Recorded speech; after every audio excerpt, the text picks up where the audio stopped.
Playoffs are finally here for the second season of the SPL, and Playmore is taking on the Big Nuggets, coached by MB. This is a coach who I have a lot of experience against. One of the top draft league coaches I've ever gone against. His team is modeled after the reigning NBA champions, which is a little intimidating, but hey, the playoffs have begun, Tyler. And at this point, everyone has a 0-0 record. If you win, you move on. If you lose, the season's over. The stakes couldn't be higher, but you know what?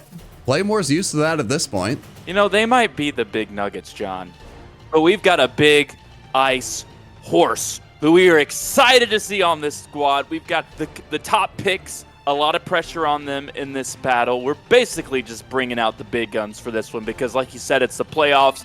It's win or go home. It's virtually just like last week. We were in the exact same situation, and that's one perk to the spot that we were in. We've already been in a spot where you got to win no matter what.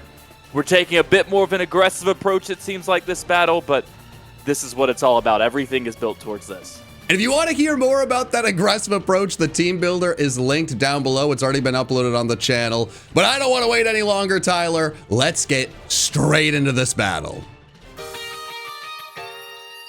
For everyone who complained about the sets last week being too bulky and stally, things are much different this week. We have all of the offense the team has to offer. And Tyler, I'm excited to see what MV brought this week. Ooh, wait a second, Tyler. One of the things we were most worried about are not here. And before you get going, let me tell you, that's still scary. MV is known for some pretty insane sets, some insane brings. I am interested to see what he's cooking. Yep. Less than what he brought. I am more concerned with what was not brought. We kind of expected there's a chance that Raging Bolt isn't here just because it's not the best matchup against our team.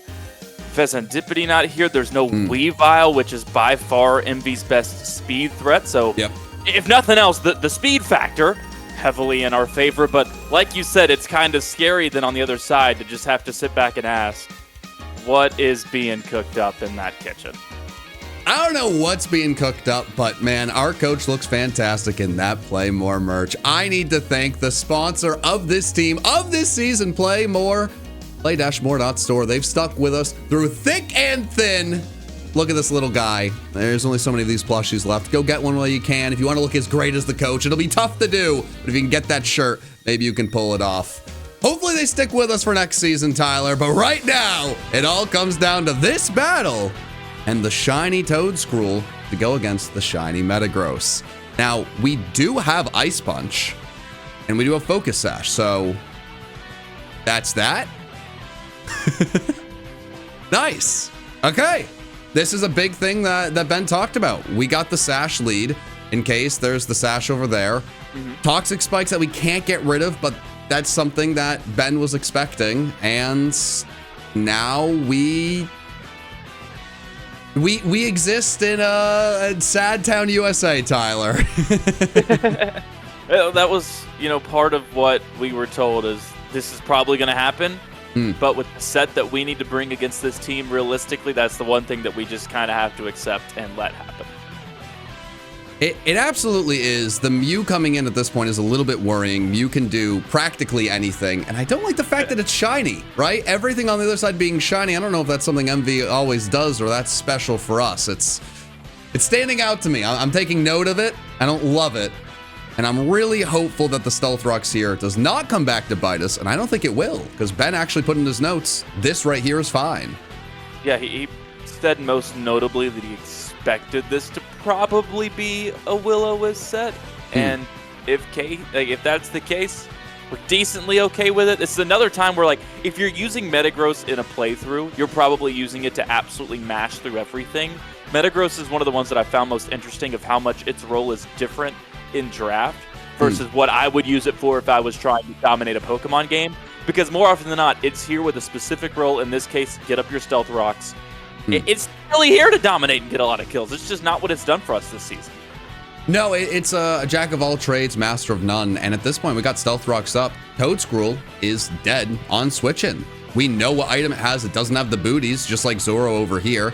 I really love having the double boots. Ben, very prepared for the toxic spikes, not going to force Cyclizar in. As much as we love Bubby, you can't force it into a battle where it's not going to belong. But also, we have Facade on this Garchomp to make sure those hits are even more powerful, regardless if it's Will-O-Wisp here or if it gets, well, actually, it's going to get poisoned regardless. Ignore that. Pretend like I said this the first time. But we're pretty good to go. Oh, wow. I like that a lot. I mean, I hate it for us, but I really like that. That's a really good set. Yeah, it's clever. Okay. Well, I mean, that's the power of Mew. Like, yeah, you just have no idea. This thing can do anything, quite literally anything.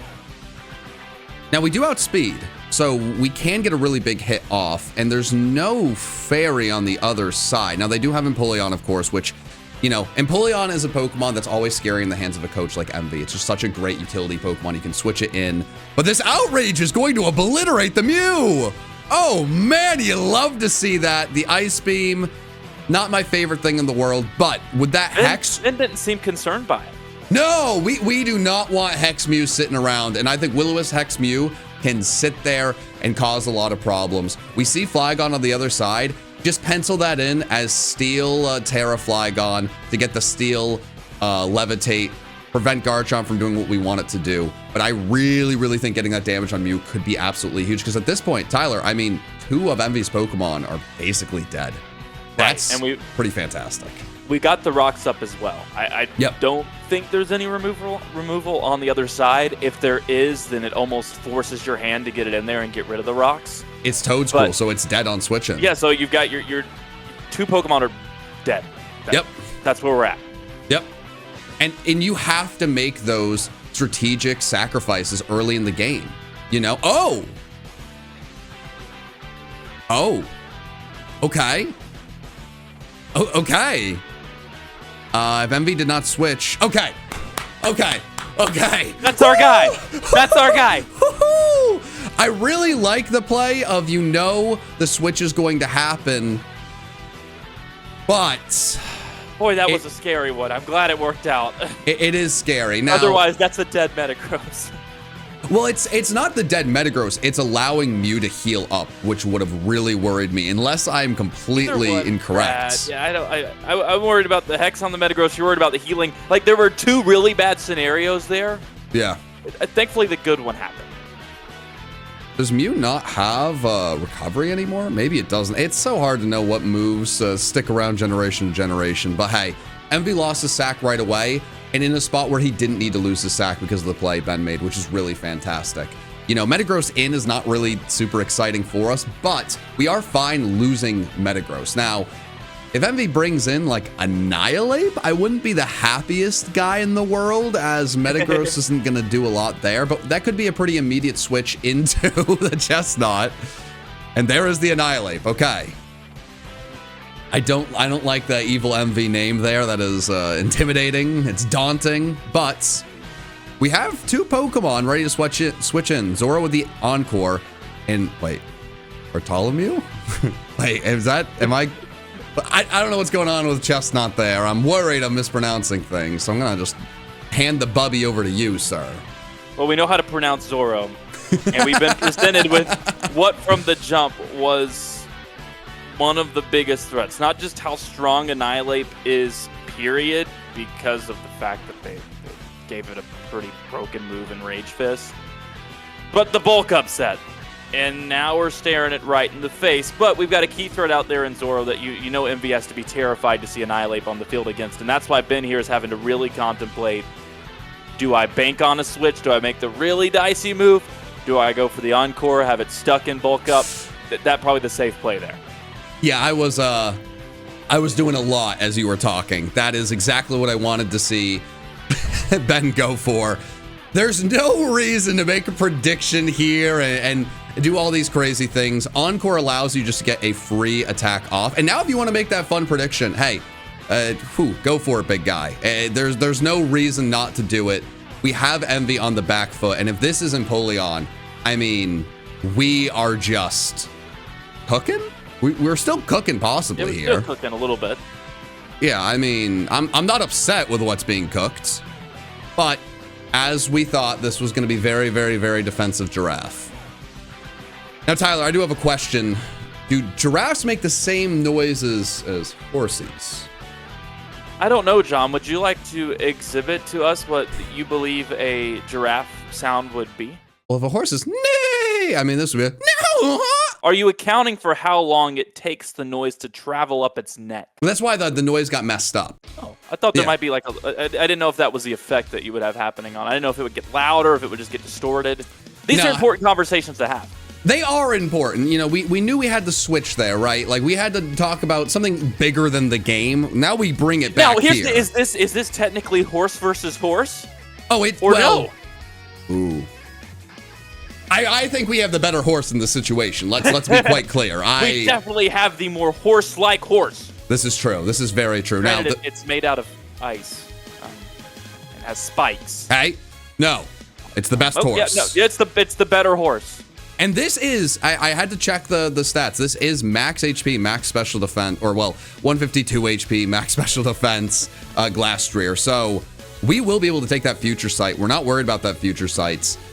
I really love the aggressive sword stance here. I mean, we don't want to get burned if they do switch into the Mew here. So that is something to think on. But Evil Envy. Evil Envy! Evil Envy! Evil. Evil? I was just matching Ben's expression on accident. What a play! To hold me back for the bench celebration, Tyler. This is incredible. This is incredible. Wait a minute. Wait a minute. Ben called this, okay. But I don't think that was the case. This has been a roller coaster. Yeah, I started the celebration. I'm just gonna button up the suit and get back to being professional. Yeah. It's the berry, right? Yeah. He had the berry, but we at this point, I mean, what is Annihilate doing to the fairy here? Well, we are max specially defensive, right? So the Rage Fist now, after that hit, if I am correct, that is now 100 base power. Is doing some damages. They're hurting our feelings. Yeah, no, it's definitely doing some damage. So you can't get too excited, but I can't imagine. Oh, okay. I'm going to button the second button. I'm getting a little bit more intimidating each turn.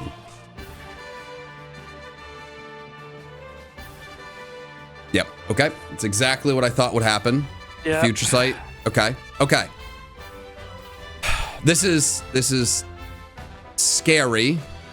Very. It's also Terry. Mm-hmm.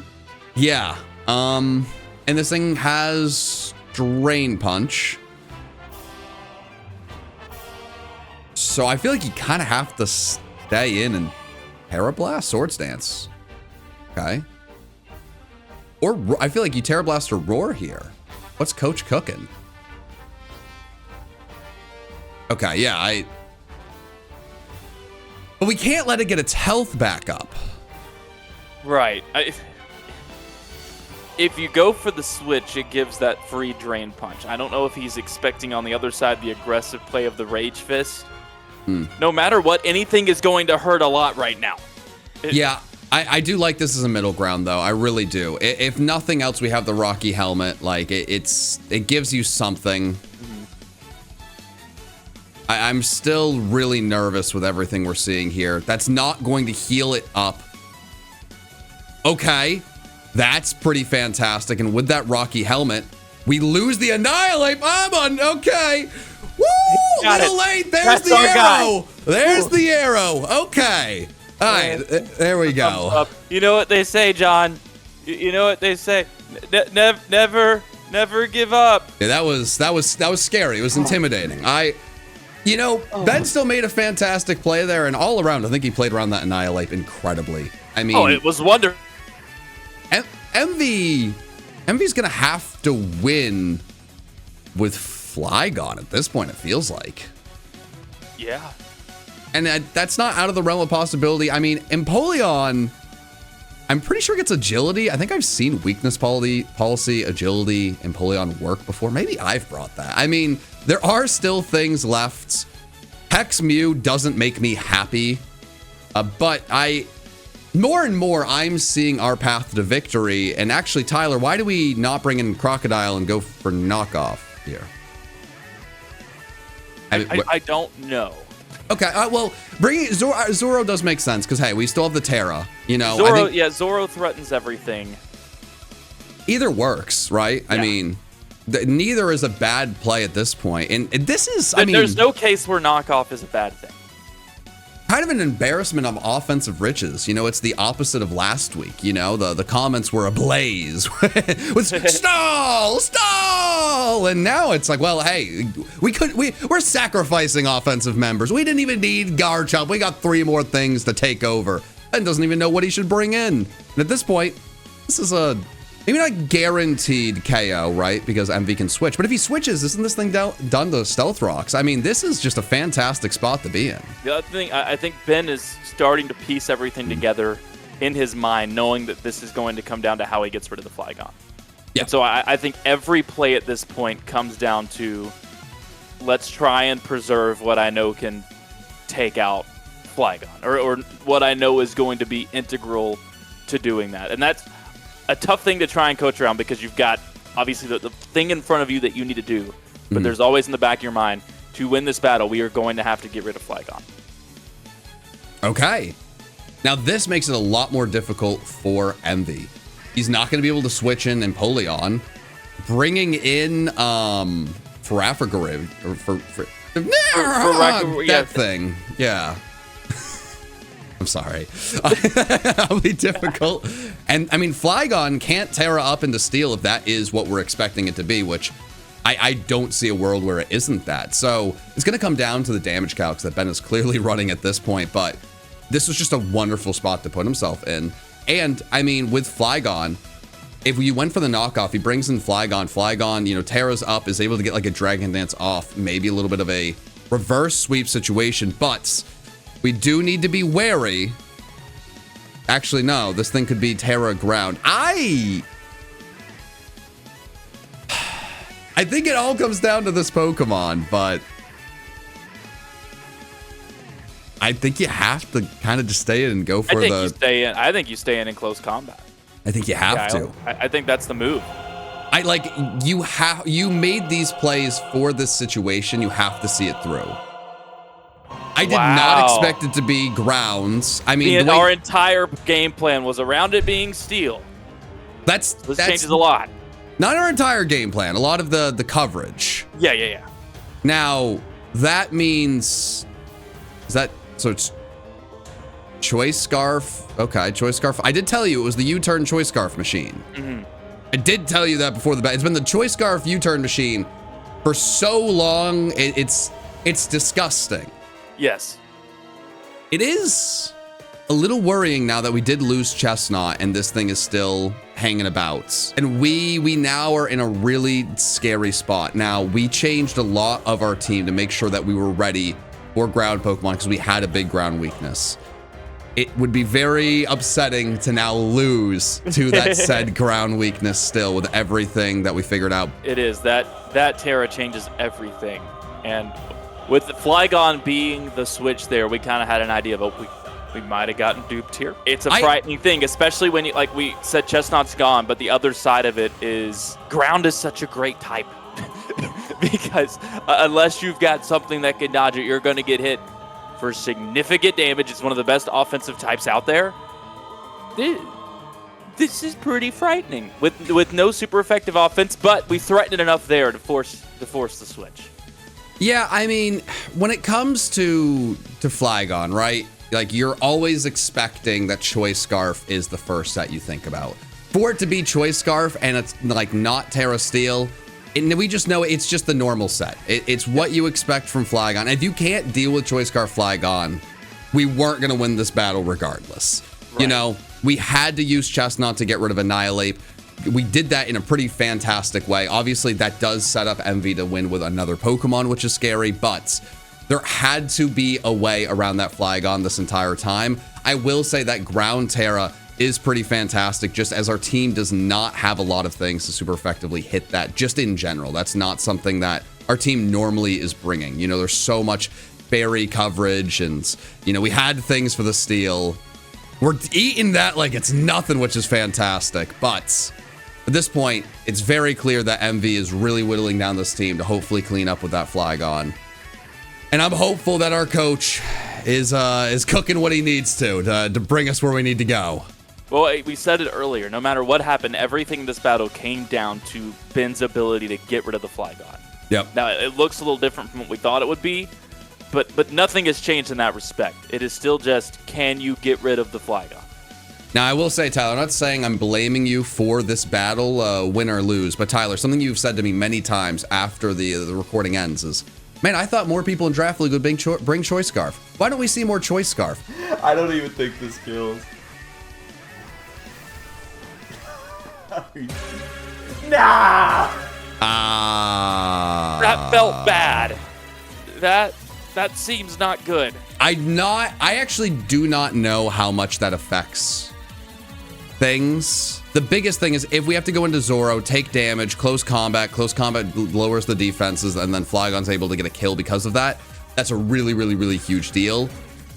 I honestly, at this point, do not know how we get rid of the Flygon, if I'm going to be quite honest. So it's like, this was not great, but whatever Ben is planning, I feel like has to work regardless. If that makes sense. Like this, I think this is a little inconsequential in the grand scheme of things. I think Ben's overall plan has to still, it's got a plan. He needs Frankie to go down. He's wanting this thing to just die. There are ways out of every situation, as we learned last week when we had Shady dead to rights, and then he gets a crit and completely destroys our strategy. So then we had to resort to more stalling and making everyone in the comments really happy with how that went. Because it's Pokemon, there is a way out of every situation. Yeah, no, there absolutely is. And this is an interesting one. I mean, there might be a calc here to ensure that like Empoleon lives with a certain amount of HP if it's at like full. Okay, maybe the roost over and over and over again, I don't fully understand at this point, but before that confusion, I'm glad that's over. Flygon is such a scary Scarfer because of that speed tier. I mean, 100 speed, it's at that point where you don't need to like put a Choice Scarf on it to make it speedier than most things. But when you do Choice Scarf, like 100, you're gonna outspeed most things, as you don't usually Choice Scarf things that are faster. You still can, but it's not as necessary. Garchomp, it's so easy to Choice Band that thing, know you're gonna outspeed most Pokemon. And now we're really seeing with that Terra how scary that can be. It's something I'm not used to in draft. I mean, just being able to make something stab that much stronger, or just another move on its set a lot stronger. It's a really great way to clean up at the end. No Weavile makes a lot more sense at this point, but the battle is certainly not over, Tyler. It is certainly not over. We have the horse that has a heart on its head. I love this thing. It's one of my favorites. We get that Swords Dance up. Or, okay, he's really scrolling over the moves. I feel like there are a few different things you could do here. This is probably the safest. Yeah, okay, he made the right play. Swords Dance would have been exciting. The Swords Dance into the close combat, take this thing out. But at this point, Empoleon obviously is not going to live another hit. We knew it wasn't going to Oko, but he can't just roost up. It all comes down to Zoro. It all comes down to our #1 overall pick. Now, we do still have that Quark Drive, Tyler. So when MV, for some reason, activates that, we raise our speed, and we outspeed that Flygon. You're gonna be pretty excited after we get that Moonblast crit. Let me just tell you. You're gonna be quite excited, my friend. Just wait. Just wait. Can Flygon, does it learn electric terrain, John? So Flygon actually, people don't know this, but Flygon's really intimidated by pointy rocks, right? We took the Stealth Rocks. Stealth Rocks, think about it. And the none the wiser. I mean, its name is Flygon. Fly. Right. Fly times hate rocks. Fly. And I'm gone. Just, you know. Two birds. Like a butterfly. Stone, two birds. Okay. Now, this is actually a little bit interesting to see the Frafric rig. Now, Envy clearly trying to ensure that there's no chance he could lose this battle, which does give me a little bit more confidence that there is a chance that we could still pull this out. Now, I think Envy's just making the smartest plays he can, like making it a guaranteed win. This is something that I used to do. There's a lot of coaches, for some reason, they care so much about differential. They're like, I would rather go for the somewhat risky like 3-0 win than the guaranteed 1-0 win. Fortunately, our opponent is not doing that. He is smart enough to realize, yeah, you get the guaranteed win every single time. But it could also just be that he needs this to win. It might not be the thing that guarantees it. Could be the only way he wins. He might really need that defense drop. He could. He could. Now, close combat, I'm pretty sure would guarantee that we do not live a earthquake. I like this, and we get the crit. Pokemon! Okay.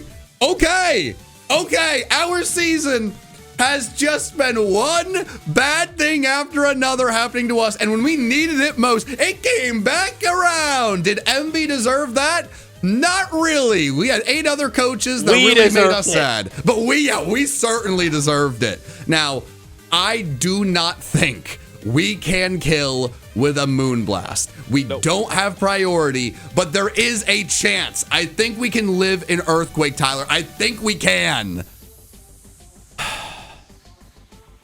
Close combat. What am I missing? He's smirking at the scratch. Oh, gosh.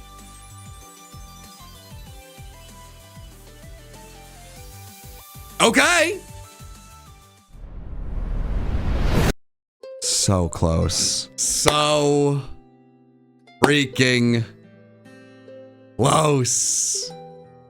So freaking close. We didn't get the double crit. That would have been the greatest moment in draft history. But you know what, Tyler? That was a pretty phenomenal game. That was truly a phenomenal game, and honestly, it reminds me of an old school draft league battle. Obviously, the Terra hats change things up a bit, but a lot of times it really just comes down to who has the faster Pokemon. You know, I've always been the biggest fan of a fast electric type because sometimes at the end of the game, it's just that speed that wins out. And as we saw here, that was the difference. There's so many things that go into these weeks. There's so much prep, so much work. They do mock battles. They think about this, that, and the other. And it came down to the most standard set since this stupid thing was introduced. And that's the beauty of this. I mean, the fact that Scarfed Flygon was the difference. And hey, we had the Scarfed Crocodile. If there's no choice Scarf Flygon, I think that could be us at the end of the game. Unfortunately, you know, the difference in 92 to 100 is not in our favor this time, but you can't hang your head too low after a 1-0 defeat that was that close. If we had Vacuum Wave on Iron Valiant, there's a chance. One different move, maybe that's enough to turn the tables. But unfortunately, this is going to be the end of our season, Tyler. It stings because this is not how we wanted this season to end. But I said this last week, considering how the season started, to be in a spot where we're making the playoffs. We were the last team picked for somebody to battle in these playoffs. Momentum Playmore had nobody wanted to play this team in the playoffs. To be in this spot, lose 1-0 like you're talking about, one different move could have been the difference. We got 2 incredible battles back-to-back to end the season. We couldn't have asked for better battles. It's a tough ending to the season, but it's another year where Playmore has left their mark by just getting to this point. The adjustments been made throughout the season. Incredible coaching job from him. A tough ending to it all, but just like it was last year, the journey has been so much fun to get to go alongside this team on. Yeah, I don't know how much else I'm going to get to say, so I really want to say from the bottom of my heart, thank you guys so much. I'm sure I said it in the first season, but truly to create Play More and to get back into Draft League like this is a dream come true. You know, to be able to commentate with Tyler, an incredible commentator, a real commentator. This is so fun, and the passion you guys have, it makes me so happy. This is something I always dreamed of, but never really thought could be a reality, and I love it. And hey, this season we had high expectations. The only thing you can really ask for is a chance. And when you get into the playoffs, you have a chance. Ben had a team that most people thought was one of the best, if not the best. It didn't work for him. He made huge sweeping changes, did everything he needed to do, scratched and clawed to get us here. And we were, what, I don't know, like 20% away from making it to the next round. We had a Choice Scarf ground user. We lost to a slightly faster Choice Scarf ground user. It does not get much closer to this. Another fantastic battle. The last few losses we've had have been some of the better battles I've watched. I'm so excited to see what this team can do in another season. I'm so excited to continue watching the Beneral lead this team forward. But unfortunately, that will have to be in a different season. So thank you guys so much for watching. And Tyler, if you have anything else to say, go for it. If not, I'm excited to see what Ben's final remarks are for the season. That's all I have to say. Let's leave it to the Beneral. Well, season's over. Dang, that was a good battle, though. Like, I'm not even that upset about losing, y'all, to be completely honest. That was a great match against Envy, and I'm just going to go over it little by little to get my thoughts throughout the entire game, okay? Starting off the lead, it turned out well. No surprise about the toxic spikes. We got off the ice punch. Like I said, in the team builder, I had to go for bullet punch because if for some reason he stays in and clicks spore or he clicks up spike, I'm just giving him those hazards for free, even though I'm clicking stealth rocks, and that doesn't benefit me because I don't have the removal in the long run. So I'm forced to click bullet punch turn 2. But when he went into Mew, that's where I really should have debated a few things. It's tough, man, you know, because I really wanted those stealth rocks so Toad Scroll dies upon switch in, but at the same time, I knew that Will-O-Wisp Mew was coming. I'm just really surprised he had it with Toxic Spikes. I mean, it was a Hex Mew, so I guess that made kind of sense, so he's able to burn Metagross still and deal with that 1v1. That's the main reasoning behind it, just to deal with that meta, I'm sure, because, I mean, otherwise having those two status options against my entire team was kind of a wasted slot, so it's purely to deal with that Metagross, I'm sure. So that was good for him. I think I did the right play by staying and getting up those rocks, because otherwise Toadstool could have been a little bit more annoying, or get up an extra hazard or something of the sort. Like, I know I have those boots, but for those Pokemon that don't have the boots, if he had spikes on that thing as well, it could have been very annoying. Or if he didn't, you know, he could potentially spore one of my heavy-duty boots Pokemon. So, it was too many, like, potential risks. So, Stealth Fox was right, but getting the burn on Metagross hurt, as we saw in the late game. But I mean, Garchomp still showed to do its job, even though it died immediately to Ice Beam. I at least got heavy damage off on Mew, which was just as important. I expected that Mew to have Ice Beam along with Will-O-Wisp, so that was no surprise whatsoever. I just didn't expect to take the Hex beforehand, you know? So, it is what it is. And for just an explanation on why I switched Valiant into Metagross there on the Mew, it's because I know Envy really likes his Cuss-Step Berry. A lot of the coaches do in SPL. So the fact he was under 25%, if he got that Cuss-Step Berry and got a priority Psychic off against my Valiant, which was really good in the matchup, I would lose my Valiant immediately, and that is something I did not want to risk. So I went hard into Metagross, and I actually talked to Envy after the battle, and he said that is something he had on before he switched to Expert Belt. So I was right in being scared of it. So hear me out. Hear me out. But I mean, after that, it just came down to, you know, trying to break holes a little bit and do where I needed to do with the team. And then it really just circled back around to, I want to say, Flygon being Terra Ground with Choice Scarf. Now, this is something I didn't face in mocks at all. I will say it is pretty decent against my team, so I understand why he brought it. Especially with the likes of, you know, Weezing potentially not being Levitate in the matchup, just so I can absorb T-Spikes. And then Chestnut, he had Air Slash coverage for as well. So that's understanding from that aspect now that I, like, understood his set and everything along those lines. But I was very scared at that point, knowing that I got it wrong. It wasn't Terra Steel, which is still very surprising. I don't think it was technically like that big of an issue that I close combat over locking myself in the knockoff.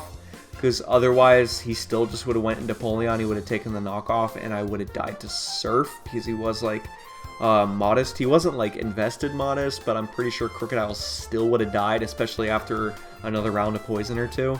To where it still would have been difficult. I don't know. It's tough to say, man. It's tough to say. But I really wish we could have picked up the KO on that Empoleon like 3 times? Like Gastrier putting in red with close combat. Metagross, oh, bless Metagross's poor heart. Getting so close with that quad resist heavy slam that I think is probably only like base 60 power against Empoleon, maybe 80. Probably only 60 though.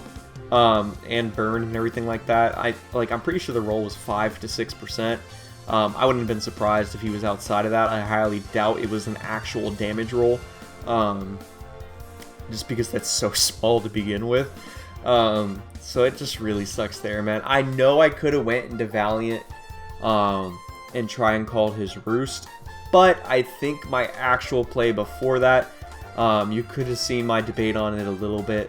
But trying to call the Flygon switching out and going for a Swords Dance, because then I would have O-code Empoleon with that close combat, which would have been huge. Yes, I would have taken the damage, but I still would have been outside of range. Or would I have been outside of range of Flygon? I don't think so, actually. Maybe. I mean, it's a lot of ifs, ands, and buts, you know, all that good stuff. So it would have been closer at the very least if I got that Swords Dance. Instead of just going for that Moonblast right into the Empoleon. I think that was the right play. Because, I mean, going hard Valiant on his potential Roost was very risky. But at the same time, you could see my face. It was very greedy of him to go for all those Roosts. Since he's seen the Encore and everything. I mean, I guess I would have went into Valiant and then it would have been a 50-50. Probably would have relied on me over predicting, to be completely honest. So a lot of ifs, ands, and buts at the end of the day. But one thing that is straightforward is that crit did matter on Fergaraf. So I'm happy I didn't bring Vacuum Wave on Iron Valiant over that Side Shock, which I considered. Purely because of Weavile. It was mainly just because of Weavile. But it would have came in handy there. But the crit mattered on the Fergaraf because it was Assault Vest. If it was just a max defensive Fergaraf, we'd kill with Moonblast there. But since he had that Assault Vest, obviously it did matter. I could not click close combat against that Fergaraf because if I lowered my defense, I was just going to die to Flygon. Because of the Terra boost with ground on Earthquake. Made it very strong, and then after the defense drop on Iron Valiant, it would have just been O-code. I mean, it was like... I had a better percentage of, you know, like KOing a Moonblast and then doing it from there. But it was just like, if he was Assault Vest, he was Assault Vest, so I was willing to risk it. It's not like differential mattered or anything like that. It's playoffs, you win or you don't. So, but man, it really came down to the last hit. I knew Valiant wasn't going to be able to kill Flygon without a crit. That's why I raised my hands and I was just like, just believe. But I mean, I would have felt disgusting. I mean, if we moved on to the next round with 2 crits, that definitely mattered. So, I mean, I'm happy I wasn't even packing Vacuum Wave because then I would have made it off of a crit from the Fergaraf. So, because it was a great game outside of that, dude. I just wish I trusted my gut a little bit more in the late game. I was being kind of psychotic early on, you know, how I wanted to click close combat against that Annihilate with him predicting Encore. Because Envy's used Encore quite a bit, so that was the only reason I was predicting it. I know I probably gave John like a little heart attack, but, you know, that's the fun in being the coach. You get to control their emotions in the booth. But yeah, man, I mean, I'm not that sad. I'm not that sad about losing. It was an absolute great game coming down to the final hit. And it was better than my losses in the regular season because I actually felt like I did what I could, you know? Like, it wasn't against Joey where I felt like I couldn't do a dang thing to that dang olive, dang. Or it was just like not against Chimpact where I was playing like the worst I've ever played in all of years of Pokemon. Or the choke against Uzi, whatever it might be. Like, it felt like just a good game, just like against Shuckle. To where it was just a nail biter at the end of the day, which was very, very nice way to go out of playoffs. Obviously, we would like to win all the way, but I mean, we'll get there one year. So, in terms of what I thought for the team, after playing with it, I don't think it was the best team out of all of SPL, to be completely honest. Garchomp was pretty underwhelming because of all of those Levitate Pokemon that had access to Terra between Fairy and Steel. It was very annoying. It just hindered Garchomp way too much in a matchup for that like high top tier pick. Which I hate because I love Garchomp, man. I love Garchomp. But realistically, I don't know if I'm going to draft it again as long as Terra is going to play like that. Iron Valiant was good overall. It didn't like blow my mind or anything. I didn't rely on it by any means. We had even kills spread throughout the team. Ironically, Garchomp still led the team in kills mainly because of that sweep against Kyle. Glastrier would have won in kills and been second overall in the league if it didn't get crit. But you know, is what it is. So we got plenty of kills across the board. Glastrier, that's what I want to talk about immediately right now. If that thing's still able to Terra later on in the future, I'm drafting it again. I'm just gonna be very real with y'all. I'm drafting it again. I think that thing, it might not be better than Reverum just because Shift Gear is a broken move, and Filter's great. You know, you guys still have other utility in Reverum too. But I think Glastrier is easily top 3 based off of the Terras that were just allowed in the SPL this season. I mean, dude, it was insane. The bulk on that thing is ridiculous. And just the fact that you're able to Terra into a good defensive typing or an insane offensive typing. Mainly the fact that Electric provides both, first of all. And I mean, pretty much so does Fairy. It's just crazy, dude. Glastrier is so good. I mean, the only thing that really holds it back, I mean, apart from its speed, obviously, yes, I know,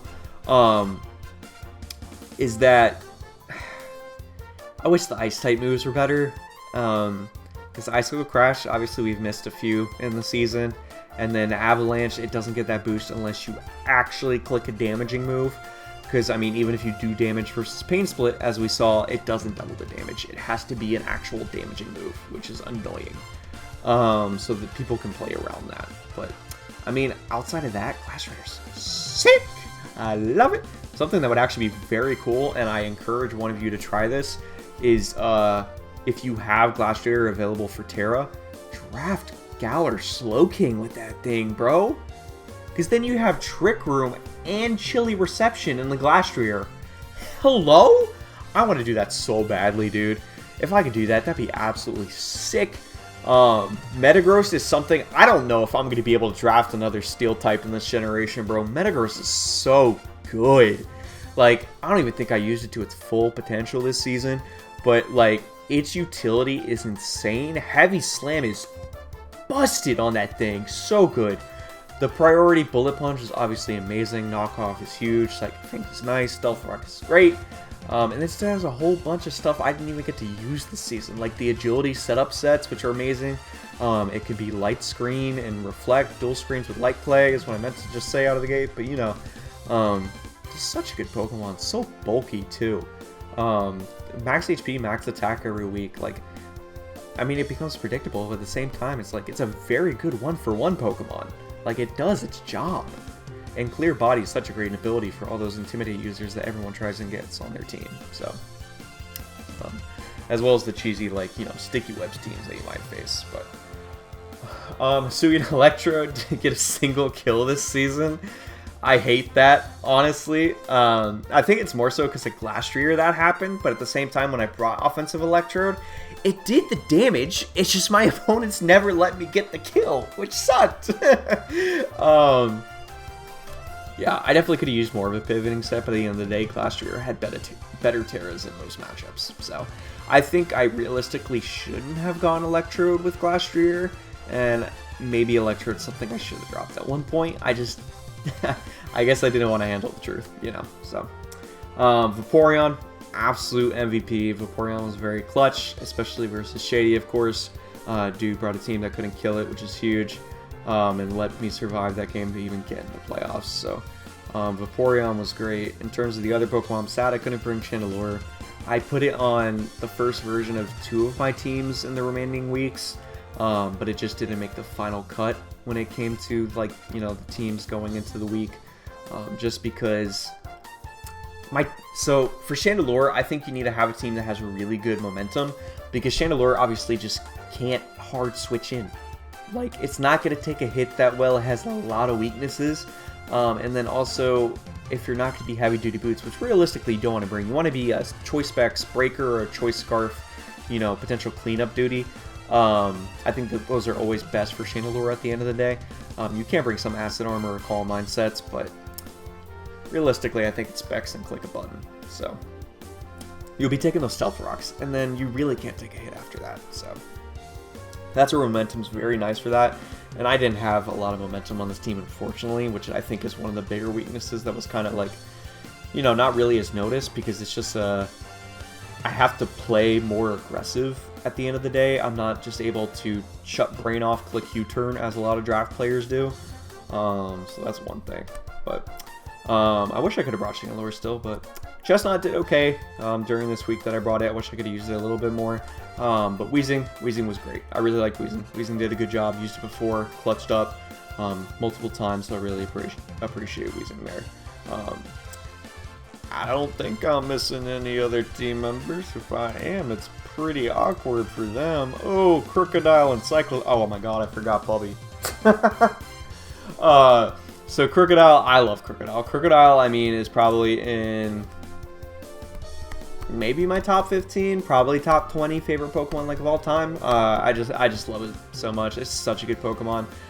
It's been on my championship team once before when I've drafted it. It's just so reliable. If you've never used Crocodile in draft, do it, because ground types are absolutely crucial to a team, and I feel like dark types are just as crucial. Not as crucial as they used to be when store power sets were a lot more common, but I feel like dark is still very important, especially a good knockoff user like Crocodile is. Then you get all those stealth rocks, the Intimidate, the Moxie. It is just such a good Pokemon. So good for draft. So good. And then lastly, Cyclozar. This Bubby was nothing like the last Bubby. Let's just say that straightforward. I think Cyclozar is still one of the best spinners. I think we just had a few rough matchups for it, and it didn't really fit my team that well. Because the rest of my team, you know, is all this like very strong, bulky offense. But Cyclozar ain't bulky, man. That dude is not bulky. To get the most out of Cyclozar, I think you need to have other pivots. Once again, you get the most out of that regenerator. You let it come in and spin versus something that's not scary. You don't have to risk it switching in and actually taking a hit in order to get off that rapid spin. Just small things like that, man. Just small things like that. So I love the team. I love the team. The switches I feel like were necessary at one point, even though I really wanted to use Sarah Ledge more, like, so badly. But I'm so excited for another league, man. I don't know what the next one's going to be in store for Playmore, dude. I have no idea, but I'm still very giddy about the next team that we're going to be able to draft. And I hope you guys are also looking forward to it. Thank you for sticking throughout this entire season of SPL. Please let me know what your favorite parts of the season were, what your favorite Pokemon on the team were, all of that good stuff. I appreciate your support throughout the season. I stress myself out a lot during this, but that's because I want to do the best for y'all, and I want to see Playmore grow. John has a great vision for this team, and I just want to do the best I can for that, because I love Draft League. I think it's still probably the most slept on thing in terms of Pokemon content, especially the competitive scene. And there's just so much more to grow for Playmore. So I'll catch you guys in the next season.